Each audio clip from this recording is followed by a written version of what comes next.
Oke, halo semuanya. Di video kali ini kita akan ngebahas variabel variabel yang dimana itu ada var, dynamic, finals, and cons. Tujuannya kita akan memahami kapan harus pakai var, dynamic, final, atau cons. Nah, banyak kesalahan umum junior itu sering pakai var atau malah dynamic. Nah, di bagian satu ini kita akan bahas dulu var, yaitu tipe inference. Jadi si dat itu nebak tipe datanya. Nah, di sini ada salah satu contoh ya. Sini ada Budi. Jadi Dats itu tahu bahwa ini tuh string, dan ini kalau ada edge ini diisi 25 itu bakal tahu si dat itu ini itu tipe datanya jadi integer dan seterusnya. Lalu ketika kita print, kita coba print untuk yang ini. Dot run basic. Nah, kita bisa tahu bahwa nama dengan tipenya itu adalah string. Jadi otomatis si dat itu udah tahu ya. Dan itu namanya tipe inference.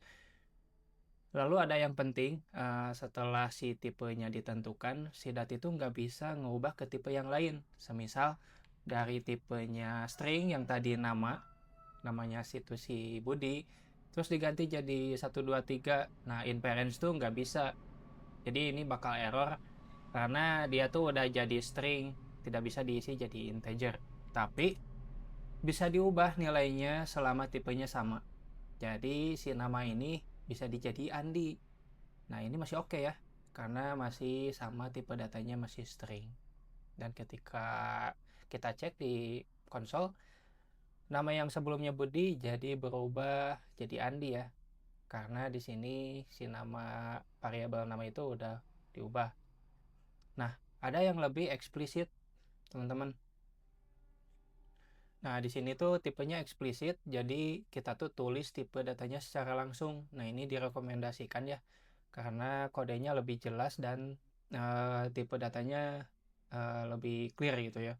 Jadi pas pertama kali kita masukkan tipe datanya, lalu kita definisikan value-nya. Nah, ini misal salah satu contoh full name si Budi Santoso. Nah, gitu. Ketika dilihat di terminal lagi, nah ini bakal lebih jelas, lebih eksplisit juga. Nanti tipe datanya apa. Kayak gitu. Terus lanjutnya di bagian ketiga kita akan ngebahas dynamic. Nah, ini ngematiin si tipe data safety bawaan si dat ya, teman-teman. Jadi agak hati-hati untuk pakai dynamic karena si dynamic ini bisa diisi apapun, teman-teman. Nah, semisalnya aku bikin flexible data dengan datanya dynamic, dan ini aku isi string terlebih dahulu. Lalu ketika aku print, nah di sini aku print si dynamic ini awalnya dia string tipenya. Terus aku ubah flexible data ini jadi integer. Nah, ketika aku ubah terus di print juga, si tipenya jadi berubah juga jadi integer juga. Lalu aku ubah lagi jadi boolean jadi true. Nah, ini pas di aku print ini tipenya berubah-ubah jadi inconsistent ya. Nah, makanya tipsnya jangan pakai dynamic ya, kecuali emang kepepet banget nih. Nah, jadi salah satu contoh kasus yang kepepet banget tuh kayak gimana? Kayak ngeparsing JSON yang strukturnya tidak jelas atau si datanya itu kotor gitu. Kita nggak tahu si tipe datanya tuh kayak gimana. Kayak gitu. Nah, ini kalau kepepet banget bisa pakai dynamic. Terus bahayanya dynamic itu kehilangan autocomplete di IDE ya. Jadi IDE itu nggak bisa ngebaca extension yang ada di data ini tuh apa gitu. Dalamannya tuh apa. Itu agak susah. Terus error.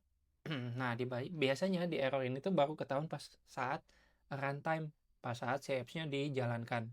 Lalu yang ketiga agak susah di maintain, teman-teman. Apalagi kalau kita udah mainnya sama tim.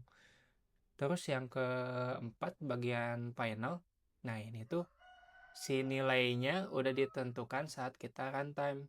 Jadi nilainya hanya bisa diassign satu kali, tapi ditentukan saat runtime ya. Jadi ketika aplikasinya di running kayak tadi dat run basic, nah ini tuh langsung bakal di running terlebih dahulu datanya diisi gitu ya pas saat running.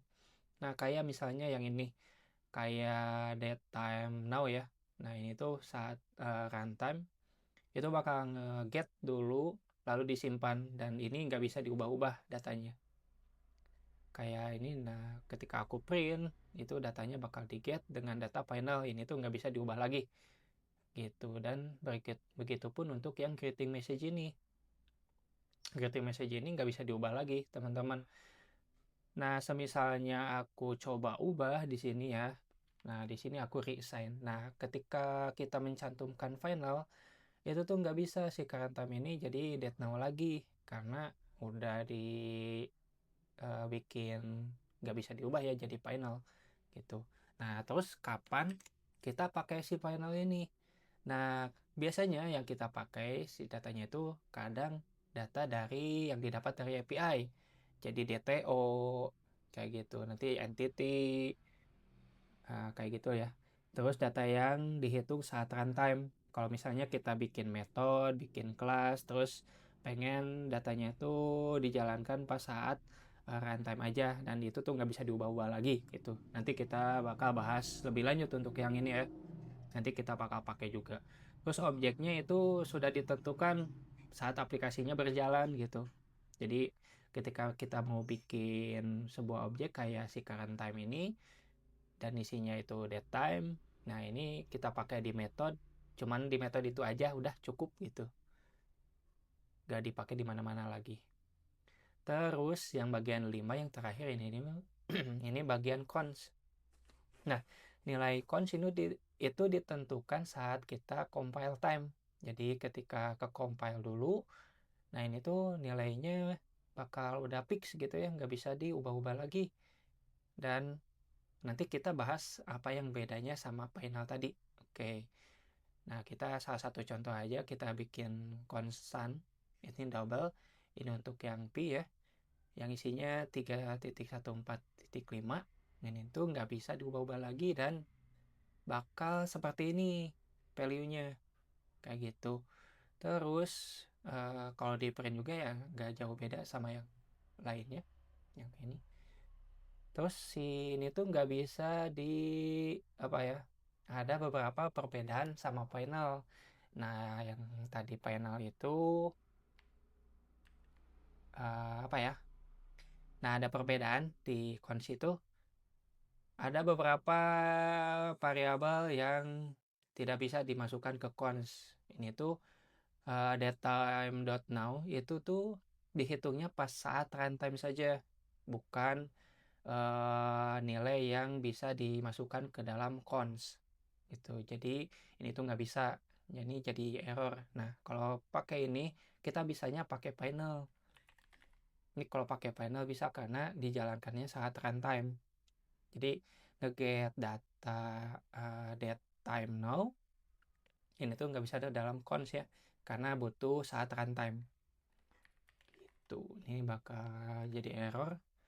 Nah, ini kenapa si cons itu penting di Flutter. Nah, di Flutter widget tuh pakai cons agar dioptimasi ya. Ada yang namanya cancellation, yaitu hemat memori. Kalau kita pakai cons, objek yang disimpan di memori itu cukup satu kali. Walaupun dipanggil 1000 kali gitu ya, atau 100 kali, tetap aja si objek yang sama. Nah, kayak contohnya nanti di Flutter ada cons text hello. Nah, dipanggil 100 kali. Nah, si objeknya tuh tetap disimpannya tuh cuma satu kali di memori, jadi lebih hemat ya nanti di memori. Terus ada rebuild optimization. Flutter tidak perlu rebuild lagi widget yang pakai cons, dan jauh lebih smooth dan hemat baterai. Nah, contoh di Flutter ada yang boros memori nih. Misalnya ada kita pakai teks tapi nggak pakai cons. Nah, ini tuh ada yang hemat memorinya, objek di cache gitu ya, tidak dimuat ulang. Makanya ini cukup satu kali, nanti si Flutter bakal disimpan ke memori kayak gitu. Ada kalau sekarang di Flutter itu untuk linter cons ini tuh udah dihapus ya teman-teman, karena ada klaim dari internal timnya cons itu beberapa uh, indikasi itu nggak mempengaruhi performa. Jadi kalau dulu tuh masih pakai linternya harus dipaksa gitu ya, nggak dipaksa sih, direkomendasikan. Cuman untuk sekarang mungkin masih opsional, cuman bisa aktifkan settingannya di analyze.yml untuk nanti kayak gitu. Nah, nanti untuk rangkumannya, nanti best practice-nya ini udah ada. Teman-teman bisa cek di apa ya, di GitHub atau nanti di ebook gitu untuk lebih detailnya. Seperti itu teman-teman untuk variabel. Semoga jelas juga, dan nextnya kita akan bahas null safety. Terima kasih.